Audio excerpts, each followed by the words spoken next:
Pemirsa, trauma memang dialami oleh masyarakat yang menjadi korban gempa ini. Hingga saat ini mereka memang masih terus mengalami kekhawatiran, ketakutan akan terjadi gempa susulan sehingga mereka yang mungkin rumahnya juga masih utuh, rumahnya yang juga masih bisa tinggali, takut untuk bisa masuk ke dalam lagi. Nah, untuk bisa mendapatkan informasi lebih lanjut lagi bagaimana kondisi masyarakat di sana, kita akan langsung saja mendengarkan kabar yang akan disampaikan oleh rekan kami Rizky Gustana dari Warung Kondang Cianjur, Jawa Barat. Silakan Rizky.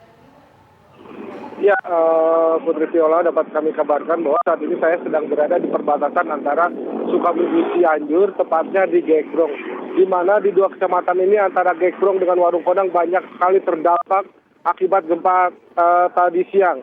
Sehingga warga enggan untuk menempati rumahnya masing-masing dan mereka lebih memilih berdiam diri di lapangan untuk berkumpul dengan sanak saudara hingga malam ini, Putri. Baik, bagaimana kondisi rumah mereka sebenarnya, Rizky? Ya, sepanjang jalan antara Gekbrong, Kecamatan Gekbrong dan Warung Kondang hingga Cugenang itu banyak sekali di sepanjang jalan rumah yang rusak.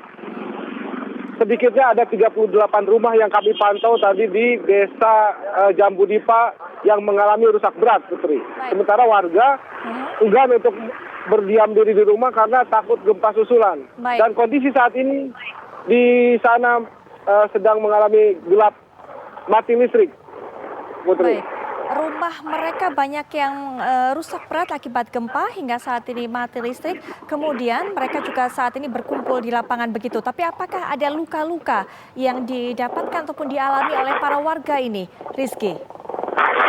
Iya, tadi kami pantau bahwa ada beberapa orang yang mengalami luka, namun mereka langsung dibawa ke rumah sakit terdekat, maksudnya puskesmas.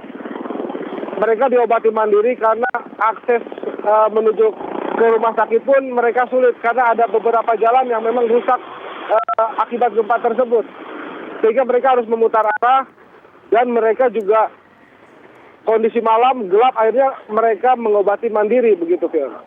Adakah korban meninggal dunia dari tempat Anda atau daerah tempat Anda mengabarkan perbatasan antara Cianjur Sukabumi ini, Rizky? Ya, tadi kami dapat informasi dari Kepala Desa Gekbrong bahwa ada satu orang yang tertimpa dan saat ini sedang dibawa ke rumah duka karena memang orang tersebut bukan warga asli namun lagi bertamu sehingga pas terjadi gempa mereka tertimbun reruntuhan. Begitu, Viola.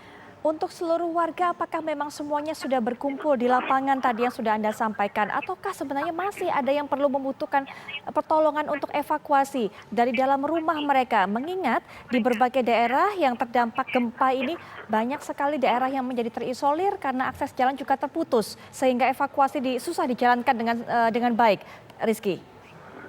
Ya, hingga saat ini memang kendala yang utama adalah mati listrik. Sehingga mereka sulit untuk melakukan masak ataupun beraktivitas lainnya.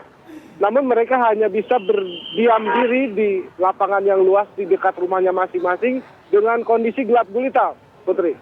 Lalu bagaimana kemudian kebutuhan mereka, kebutuhan makanan, minuman mereka?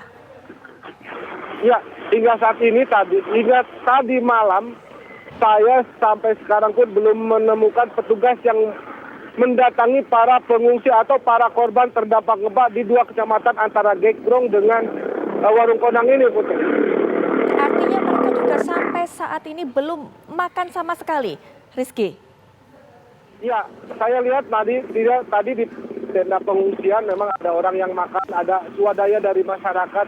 Namun ada juga mereka yang mengeluh karena listrik mati, tidak bisa memasak dengan alat listrik dan lain sebagainya. Sehingga mereka untuk makan karena memang satu daerah sehingga mereka harus makan secara bersama-sama dan mengumpulkan satu sama lainnya untuk mereka makan. Baik, untuk tenda sendiri apakah sudah mencukupi untuk bisa menampung seluruh warga yang mengungsi di sana? Ya, Putri, tadi kami memang melihat para warga itu mendirikan tenda secara swadaya. Ada tenda anak-anak yang mereka pakai, ada tenda dari terpal biru yang mereka bangun sendiri, dan ada tenda camping biasa yang mereka pakai. Sementara tidak ada tenda yang bantuan dari pemerintah satupun. Artinya mereka mendirikan tenda di lapangan yang luas itu secara mandiri, Putri. Rizky, apakah tidak ada kemudian perwakilan dari pihak pemerintah daerah ataupun juga BPBD yang datang ke sana, menengok ke sana, melihat bagaimana kondisi para pengungsi di sana? Ya, tadi saya mencoba untuk mencari petugas dari desa atau misalkan P2BK dari Badan BPBD. Sama sekali saya tidak menemukan, Putri. Baik, terakhir mungkin kami harapkan apa yang Anda sampaikan ini juga bisa sampai ke pemerintah daerah ataupun siapapun yang bisa menggerakkan bantuan ke sana. Apa yang dibutuhkan oleh para pengungsi di sana, Rizky? Ya, intinya mereka butuh alat berat atau relawan yang membantu untuk membongkar rumah karena sebagian warga masyarakat barang-barangnya masih tertimbun reruntuhan akibat gempa tersebut. Sehingga mereka susah untuk mengambil barang-barang mereka seperti baju, alat tidur, atau selimut, dan lain sebagainya. Baik, Rizky, terima kasih untuk informasi yang sudah Anda sampaikan. Kami dapatkan pesan Anda, apa saja yang menjadi kebutuhan dari para pengungsi di sana. Kita harapkan segera ada bantuan, segera ada uluran tangan, baik dari pemerintah daerah maupun juga dari BPBD. Selamat malam, Rizky.